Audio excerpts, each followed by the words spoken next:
Hello बच्चों, चलिए प्रश्न को देखते हैं। प्रश्न है, अणु CH3 CH2 C CH3 whole twice CH2 CH CH3 whole twice में प्राथमिक, द्वितीयक तथा तृतीयक कार्बन परमाणुओं को पहचानिए। तो देखिए यहाँ पर बात करें प्रश्न की मुख्य अवधारणा की। मुख्य अवधारणा, तो बच्चों यहाँ पर समझिए प्राथमिक कार्बन हम किसको कहते हैं। तो प्राथमिक कार्बन जिसमें कि यहाँ पर चारों तरफ, यहाँ पर तीन तरफ तो हाइड्रोजन और एक तरफ कार्बन परमाणु हो, तो ये हमारे पास में हो जाता है प्राथमिक कार्बन। ये हमारे पास में प्राथमिक कार्बन है। इसे इस प्रकार से लिख दे, देखिए ये भी प्राथमिक कार्बन है और ये दोनों ही प्राथमिक कार्बन है यहाँ पर। वहीं पर यदि हम बात करें द्वितीयक कार्बन की, सेकेंडरी कार्बन, तो सेकेंडरी कार्बन हमारे पास में किस प्रकार से होगा, यहाँ पर एच और इधर CH3 हो और इधर भी CH3 हो या कोई भी यौगिक हो। यहाँ पर जरूरी नहीं CH3 हो, C2H5 भी हो सकता है। यहाँ पर हम अभी CH3 को लेकर समझ रहे हैं, तो यहाँ पर ये CH3 हम उदाहरण के रूप में ले रहे हैं। यहाँ पर R भी लिख सकते हैं, एल्किल समूह, कोई भी एल्किल समूह हो सकता है। तो ये वाला कार्बन हमारे पास में क्या हो जाएगा, द्वितीयक। वहीं पे यदि हम तृतीयक कार्बन की बात करें, तो ये हो जाएगा CH3 और CH3। यहाँ पर कोई भी एल्किल समूह हो सकता है, एथिल भी हो सकता है, प्रोपेल भी हो सकता है।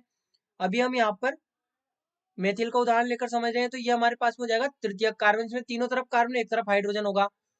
अब समझिए हमें जो एक दिया गया है वो किस प्रकार से, तो यहाँ पर CH3 C H H C CH3 CH3 C H2 CH CH3, यहाँ पर ये है C CH3 CH3 और CH2। अब बच्चों यहाँ पर देखिए ये हमारे पास में यहाँ पर है हाइड्रोजन। अब ध्यान दें, हमने क्या कहा कि प्राथमिक कार्बन कौन सा होता है, जिसके तीन तरफ हाइड्रोजन और एक तरफ कार्बन, यहाँ पर CH3 हो। अब यहाँ पर यदि हम देखें तो हमें यहाँ पर जो प्राथमिक कार्बन दिखाई दे रहे हैं वो दिखाई दे रहे हैं यहाँ पर। ये एक तो ये हो गया, इसके तीन तरफ हाइड्रोजन है और एक तरफ कार्बन है, तो ये हमारे पास में हो गया प्राथमिक कार्बन। वहीं पे यदि हम इस वाले मिथाइल की बात करें, तो इसके भी तीन तरफ हाइड्रोजन, एक तरफ कार्बन, ये भी प्राथमिक। यहाँ पर ये भी प्राथमिक और ये वाला मिथाइल भी प्राथमिक और ये वाला मिथाइल भी प्राथमिक। इनके तीन तरफ कार्बन और एक तरफ तीन तरफ हाइड्रोजन है और एक तरफ कार्बन परमाणु, तो ये प्राथमिक वाले कार्बन हमारे पास में हो गए। वहीं पे यदि हम द्वितीयक कार्बन की बात करें, तो द्वितीयक कौन सा होता है, इसमें दो तरफ कार्बन और दो तरफ हाइड्रोजन हो। या तो देखिए यहाँ पर इस वाले कार्बन की यदि बात करें, तो ये हमारे पास में इसमें दो तरफ कार्बन है और दो तरफ हाइड्रोजन। वहीं पर यदि हम देखें ये वाला हमारे पास में जो कार्बन है, ये भी सेकेंडरी कार्बन है, इसमें भी दो तरफ हाइड्रोजन और दो तरफ कार्बन है, तो हमारे पास में ये सेकेंडरी हाइड्रोजन हो गए।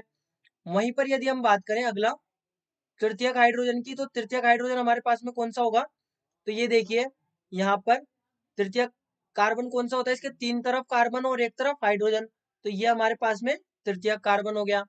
ये हमारे पास में तृतीयक कार्बन हो गया। वहीं पे बच्चों यदि हम ध्यान दें, यहाँ पर देखिए जो तृतीयक कार्बन है, इसके तीन तरफ कार्बन और एक तरफ हाइड्रोजन है, तो इसलिए हमने इसको तृतीयक कार्बन कहा।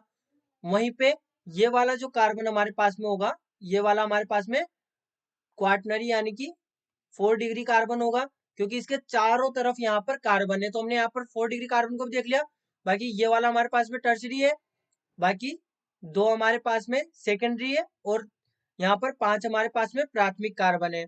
तो बच्चों आशा करते हैं आपको प्रश्न समझ आया होगा। धन्यवाद।